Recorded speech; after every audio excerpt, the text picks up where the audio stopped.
মানচিত্রের দিকে তাকালে দেখবেন আমেরিকা থেকে ইসরায়েলের দূরত্ব প্রায় ৬,০০০ মাইলেরও বেশি। অথচ ভৌগোলিক এই বিশাল দূরত্ব ঘুচিয়ে দিয়ে দেশ দুটি এমন এক নিবিড় বন্ধনে আবদ্ধ যা আধুনিক ভূরাজনীতির ইতিহাসে বিরল। প্রশ্ন হলো, কেন এই বন্ধুত্ব? কেন বিশ্বের একমাত্র পারশক্তি একটি ছোট মধ্যপ্রাচ্যের রাষ্ট্রের জন্য প্রতি বছর বিলিয়ন বিলিয়ন ডলার খরচ করে থাকে? কেন জাতিসংঘে ইসরায়েলের বিপক্ষে আসা প্রায় প্রতিটি প্রস্তাবে আমেরিকা ভেটো দেয়? এটি কি কেবল মানবিক সহানুভূতি, নাকি এর পিছনে লুকিয়ে আছে কয়েক দশকের রক্তক্ষয়ী যুদ্ধ, গোয়েন্দা তথ্যের আদান প্রদান এবং অত্যন্ত গভীর কোনো রাজনৈতিক কৌশল? Our commitment to Israel's security is ironclad. Let me say it again, ironclad. আজকের ভিডিওতে আমরা কোনো পক্ষ না নিয়ে কেবল ইতিহাসের পাতা উল্টে এবং বর্তমানের বাস্তবতায় দাঁড়িয়ে বিশ্লেষণ করব আমেরিকা ইসরায়েল সম্পর্কের সেই অজানা অধ্যায়গুলো। I recognize Jerusalem as the capital of Israel. আমরা জানব 1948 সালে সেই নাটকীয় স্বীকৃতি, ইয়ম কিপুর যুদ্ধে দুই দেশের সন্ধি থেকে শুরু করে আধুনিক যুগের আয়রন ডোম প্রযুক্তির পেছনের আসল রহস্য। ভিডিওটি শেষ পর্যন্ত দেখুন, কারণ তাহলে আপনি জানতে পারবেন দুই দেশের এই সম্পর্ক কেবল আবেগের নয়, বরং এটি টিকে আছে সূক্ষ্ম রাজনৈতিক ও অর্থনৈতিক স্বার্থের উপর। আমেরিকা ইসরায়েলের পরম বন্ধুত্বের শিকড় সন্ধানে আমাদের পিছিয়ে যেতে হবে 1948 সালে। দ্বিতীয় বিশ্বযুদ্ধ শেষ হয়েছে মাত্র কয়েক বছর আগে। নাৎসি বাহিনীর হাতে 6 মিলিয়ন ইহুদি নিধনে বা হলোকাস্টের ক্ষত তখনও দগদগে। বিশ্বজুড়ে ইহুদিদের জন্য একটি নিরাপদ আবাসভূমির দাবি জোরালো হচ্ছে। 14 মে 1948 সাল ইসরায়েল রাষ্ট্র হিসেবে নিজের স্বাধীনতা ঘোষণা করে। ঠিক তার 11 মিনিট পর, মাত্র 11 মিনিট পর তৎকালীন মার্কিন প্রেসিডেন্ট হ্যারি এস ট্রুম্যান ইসরায়েলকে স্বীকৃতি দেন। The United States recognizes the provisional government as the de facto authority of the new state of Israel. Truman কেন এত দ্রুত এই সিদ্ধান্ত নিয়েছিলেন?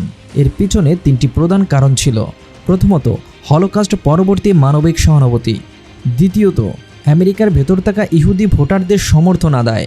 আর তৃতীয়ত, ট্রুম্যান নিজেই বিশ্বাস করতেন যে বাইবেলে বর্ণিত ইহুদিদের ভূমিতে তাদের অধিকার ফিরিয়ে দেওয়া উচিত।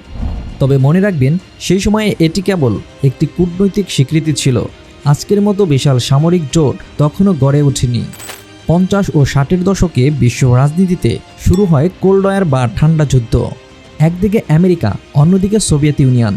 মধ্যপ্রাচ্য হয়ে ওঠে প্রভাব বিস্তারের প্রধান ক্ষেত্র। সোভিয়েত ইউনিয়ন যখন মিশর ও সিরিয়ার মতো আরব দেশগুলোর দিকে বন্ধুত্বের হাত বাড়িয়ে দেয়, তখন ওয়াশিংটন বুঝতে পারে এই অঞ্চলে তাদের একজন শক্তিশালী এবং নির্ভরযোগ্য পাহারাদার প্রয়োজন।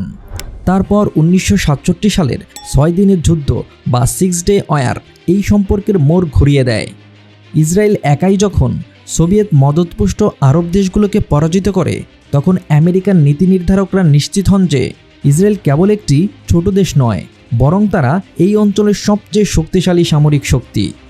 সেই থেকে আমেরিকা ইসরায়েলকে একটি কৌশলগত সম্পদ হিসেবে দেখতে শুরু করে। শুরু হয় আধুনিক অস্ত্রশস্ত্র আর গোয়েন্দা তথ্যের এক মহা উৎসব। সম্পর্কের আসল পরীক্ষা শুরু হয় 1973 সালে, যাকে আমরা ইয়ম কিপুর যুদ্ধ নামে চিনি। মিশর ও সিরিয়া যখন অতর্কিতভাবে ইসরায়েলে আক্রমণ করে, তখন এক পর্যায়ে ইসরায়েল বেশ কোণঠাসা হয়ে পড়ে। ঠিক সেই সংকটময় মুহূর্তে মার্কিন প্রেসিডেন্ট রিচার্ড নিক্সন শুরু করেন অপারেশন নিকেল গ্রাস। আমেরিকা আকাশপথে টনকে টন সামরিক সরঞ্জাম ও অত্যাধুনিক ট্যাঙ্ক পাঠাতে থাকে। এই সহায়তায় যুদ্ধের গতিপথ বদলে যায়। এই ঘটনার পর আমেরিকা ও ইসরায়েলের নিরাপত্তা অংশীদারিত্ব কেবল কাগজে কলমে সীমাবদ্ধ থাকেনি, বরং এটি প্রাতিষ্ঠানিক রূপ পায়। ইসরায়েল বুঝতে পারে আমেরিকার সমর্থন ছাড়া তাদের টিকে থাকা কঠিন, আর আমেরিকা বুঝতে পারে মধ্যপ্রাচ্যে তাদের স্বার্থ রক্ষার জন্য ইসরায়েলকে অপরাজেয় রাখা প্রয়োজন।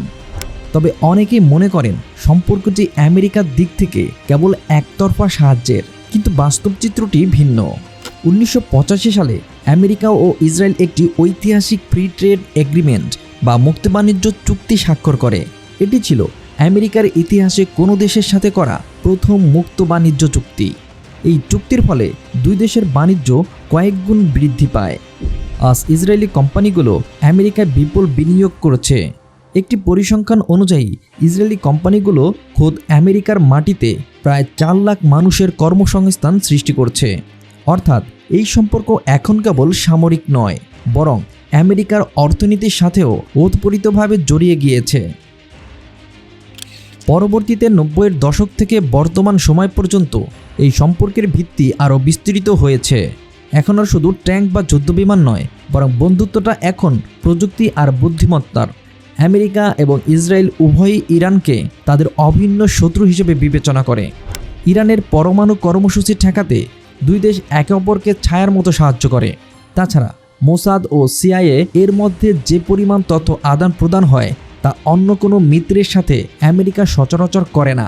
ইসরায়েল এখন আমেরিকার জন্য এক জীবন্ত গবেষণাগার, যেখানে মার্কিন অস্ত্রগুলো বাস্তব যুদ্ধক্ষেত্রে পরীক্ষা করা হয়।